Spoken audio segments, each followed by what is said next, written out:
मुजफ्फरनगर के ब्लॉक शाहपुर में आज ग्राम साफ्टू के प्राथमिक विद्यालय नंबर 2 में आंदोलन जन कल्याण के संयोजक प्रमोद कुमार ने ग्राम प्रधान और ग्राम वासियों की उपस्थिति में पौधारोपण किया। विश्व पर्यावरण दिवस पर इस प्रोग्राम के माध्यम से उन्होंने जनता से अपील करते हुए कहा कि पर्यावरण को बचाना हमारी सबकी नैतिक जिम्मेदारी है। उन्होंने आगे कहा कि विकास और विनाश आगे पीछे चलते हैं। विकास के नाम पर घटते वन क्षेत्र और बढ़ता कंकरीट जंगल और औद्योगिकरण स्वस्थ पर्यावरण के लिए एक बड़ी चुनौती है। इसलिए घर हो या बाहर हम लोग जरूरत अनुसार हरा भरा वातावरण तैयार करें तो यह हमारे लिए भी और आने वाली पीढ़ियों के लिए भी एक सुरक्षित भविष्य होगा। पौधारोपण के बाद प्रमोद कुमार ने अपने आवास पर मीडिया को अपनी भविष्य की रणनीति बताई और उम्मीद जताई कि किसानों और सरकार के बीच जल्दी ही दोनों तरफ से बातचीत की सकारात्मक पहल शुरू होगी। इस मौके पर ग्राम प्रधान सतीश कुमार, पूर्व प्रधान आशीनेंद्र, अमित कुमार, मास्टर प्रवीण, परिचय, डिम्पू, ओमपाल एवं नीटू आदि मौजूद रहे। प्रमोद कुमार, संयोजक, आंदोलन जन कल्याण। हमारे साथ मौजूद हैं प्रधान जी के भाई साहब, वो जन कल्याण आंदोलन के समिति के अध्यक्ष भी हैं और भट्टा एसोसिएशन के अध्यक्ष भी हैं मुजफ्फरनगर यहाँ। तो आइए उनसे बात करते हैं, तो किस तरीके से मतलब कि आपकी संस्था काम कर रही है, किस तरीके से समाज में प्रेरित कर रही है, तो उनसे बात करते हैं। आज हमारे साथ मौजूद है और हमारी जो ये बात हो रही है उनके आवास पे हो रही है और हम उनसे बात कर जी। बहुत बहुत स्वागत है आपका प्रमोद जी। जी जी, धन्यवाद।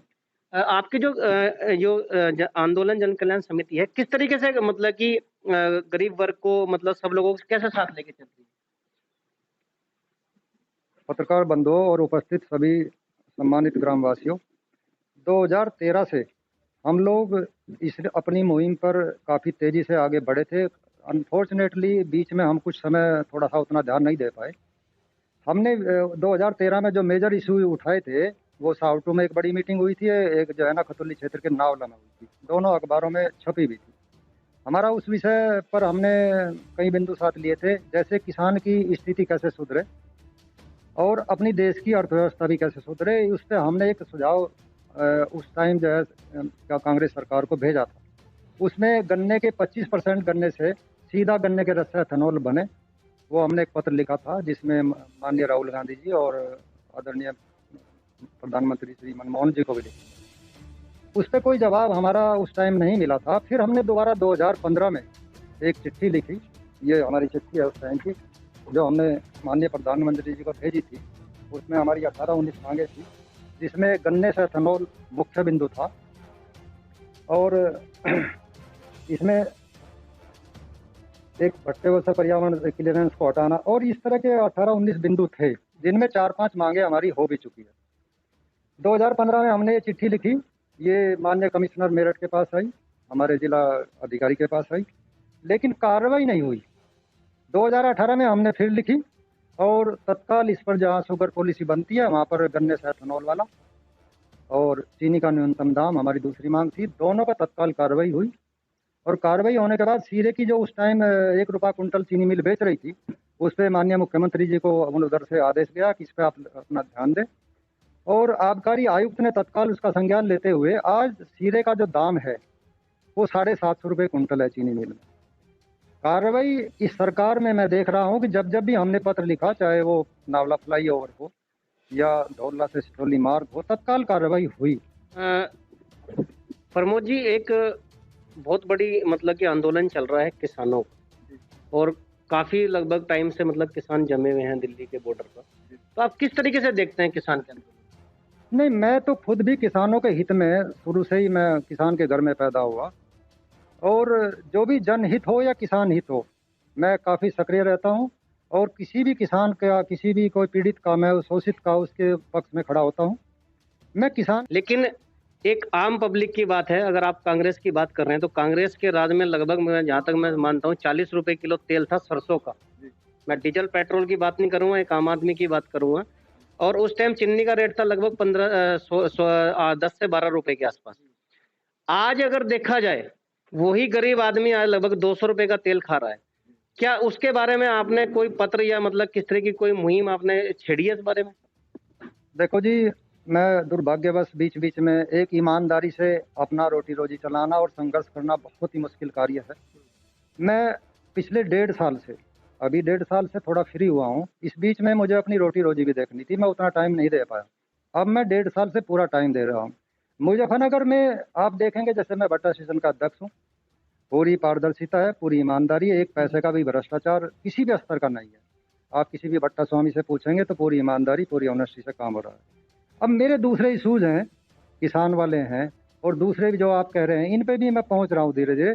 और मैं जिला मुजफ्फरनगर से भ्रष्टाचार मिटा के रहूंगा। प्रमोद जी, मेरा सवाल आपसे सिर्फ ये था कि आम पब्लिक जो इतना महंगा कर ले रही है, उसके बारे में आपका क्या मत है? इसमें देखिए, मैं बताऊं, किसान इसमें इतना दोषी नहीं है। किसान जो भी मैं प्रोड्यूस, किसान की बात नहीं कर रहा हूँ, मैं एक आम पब्लिक की बात। जी जी, मैं उसी पे आ रहा हूँ।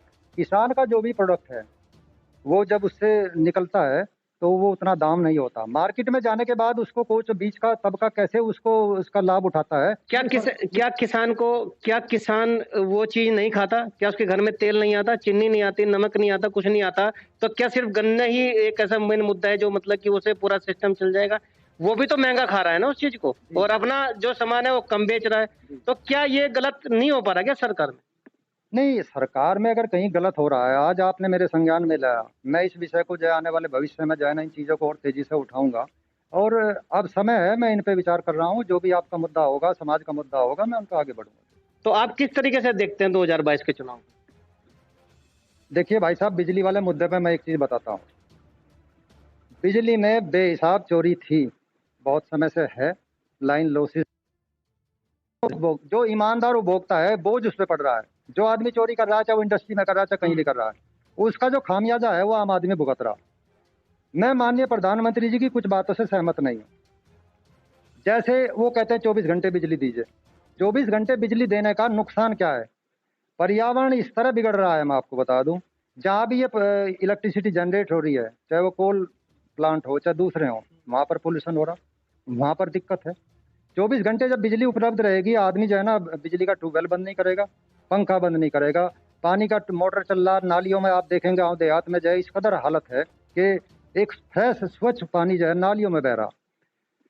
आप लोग 24 घंटे जो है बिजली देने के लिए बिल कॉस्ट जो बढ़ा रहे हैं, आम आदमी तो कभी नहीं कह रहा हमें 24 घंटे बिजली दीजिए। ये तो माननीय प्रधानमंत्री जी कह रहे हैं 24 घंटे बिजली दे रहे हैं हम लोग। हमने तो मांगी नहीं 24 घंटे, आप 16 घंटे दीजिए, आप 14 घंटे दीजिए। आप इसको जो है ना, आप इसको बिल को, आम उपभोक्ता जो गरीब देहात में, उसको भी बिल भुगतान करना पड़ रहा है वही। तो आम आदमी जो गरीब है देहात का, वो बिल से बहुत ज्यादा नाराज है। इसलिए आप कुछ घंटे कम करें, वो आपका प्लानिंग का हिस्सा है। आम आदमी ये नहीं कह रहा कि आप हमें 24 घंटे बिजली दीजिए। तो इसका जो खामियाजा है, भूजल स्तर नीचे भागा जा रहा है। सरकार को क्या इसकी चिंता है कि भूजल किस स्तर से किस कदर नीचे जा रहा है? पहले हम हैंडपंप से पानी पी लेते थे, फ्रेश वाटर। आज जो है वो सबमर्सिबल से भी, एक समय आएगा वो सबमर्सिबल भी मजबूरी बन जाएगा नीचे पानी उठाने में। तो ये सरकार की चिंता होनी चाहिए कि भूजल स्तर बहुत तेजी से नीचे जा रहा है, इस पे कार्य करे और सोचे कैसे करना है। तो प्रमोद जी, एक जो मतलब कि आप एक मुद्दा चल रहा है एनसीआर का, उसके बारे में आप लोग कुछ बताइए। एनसीआर में हमारी भी मौजूदा 2-3 दिन पहले एक मीटिंग हुई है लंडोरा में, उत्तराखंड में। वहाँ पर 4 जिलों के जिलाध्यक्ष थे। भट्टा व्यापार हो चाहे किसान का दूसरे उद्योग हो, एनसीआर के हमने तो कहा नहीं आप हमारे जिले को जो है एनसीआर में लेके घसीट के ले जाओ। जो है अगर इस दिल्ली के ये जो महानगरों का एक वॉल्यूम बढ़ रहा है, महानगरों में जनसंख्या बढ़ रही है, उसकी कैपेसिटी बढ़ रही है, उसका एरिया इंक्रीज हो रहा है। अब मान लिया एक आम आदमी घर से निकला, उसे ऑफिस जाना, वो 40 किलोमीटर नाप के जा रहा, पोल्यूशन फैला रहा सड़क पे। इसका डिसेंट्रलाइजेशन होना चाहिए। आप बड़े महानगरों की तरफ जो प्लान है, सरकार को अब ये रोकना होगा। सरकार जितने भी उद्योग हैं, एक चीनी उद्योग देश में बहुत बड़ा उद्योग है।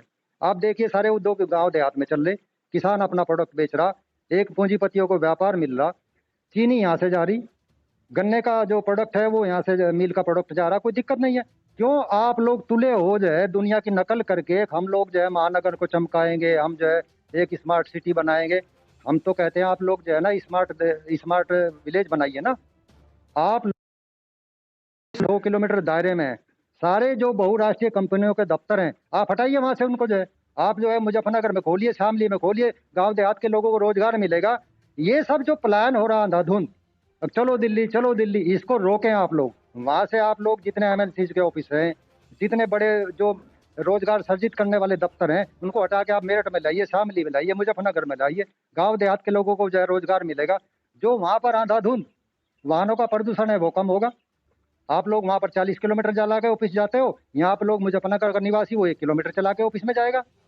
आप वहाँ के वाहनों को प्रदूषण को आप भट्टा स्वामी उद्योगों और किसानों के ट्रैक्टर पे ना थोपे, मेरी सरकार से ये आग्रह है।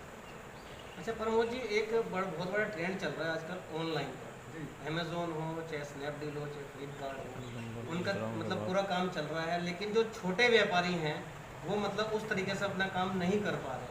उनको मतलब आगे मतलब बंद करा देना, सब कुछ करना, उन पे मतलब ज़्यादा चीज़ें थोपना और उन पे सारे काम हो जाना, उसको किस तरीके से देखिए, सरकार की जो नीतियाँ हैं वो रोजगार में कहने वाली है, चाहे पूर्ववर्ती हो चाहिए।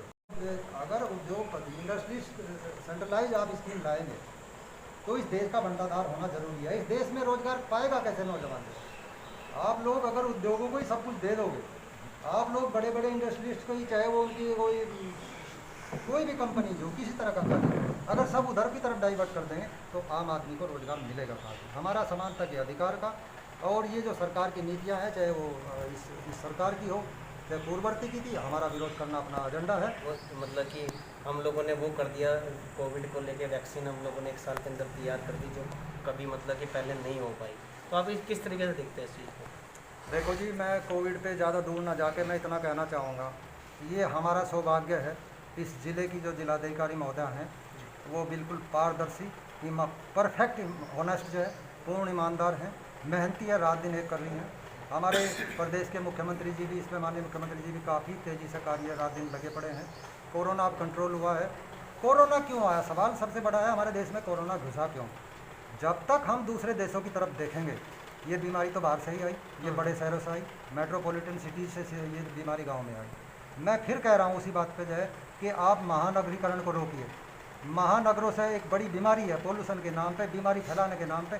गांव देहात में तो ये बीमारी थी नहीं, आई तो ये हवाई जहाज़ के माध्यम से देश में आई, मेट्रोपॉलिटन सिटीज़ से फिर गांव में आई। भुगत कौन रहा है? आम आदमी जो दहाड़ी का मजदूर है वो तो बिल्कुल बेरोजगार घर पे बैठा है। उद्योगपति तो फिर भी जो है सबके बैंक अकाउंट में पैसे निकालेंगे, खाएगा। आम आदमी कहाँ से खाएगा? इसलिए देश की जो मूलभूत ज़रूरतें हैं उन पे ज़्यादा चिंता करे अगर सरकार, यहाँ देश की जनता भी करे। ये कोई सरकार का जिम्मा नहीं है, अच्छा काम करना सरकार का जिम्मा नहीं, मेरी भी उतनी नैतिक जिम्मेदारी है। और देश के जो भी संस्थाएं चला रहे हैं, जो भी इंस्टीट्यूशन चला रहे हैं, संगठन चला रहे हैं, उनकी भी जिम्मेदारी है। केवल हम किसी के इशारे पे, किसी के बहकावे में गलत कार्य करें, ये देश का दुर्भाग्य होगा। बहुत बहुत धन्यवाद प्रमोद जी, आपसे बिल्कुल चर्चा करने के लिए। और आपने बहुत मतलब कि स्थित जानकारी और बहुत ज्ञानवर्धक जानकारी आप लोगों ने हमको दी है। कैमरामैन शिव के साथ मैं राजेश कुमार। Thank you.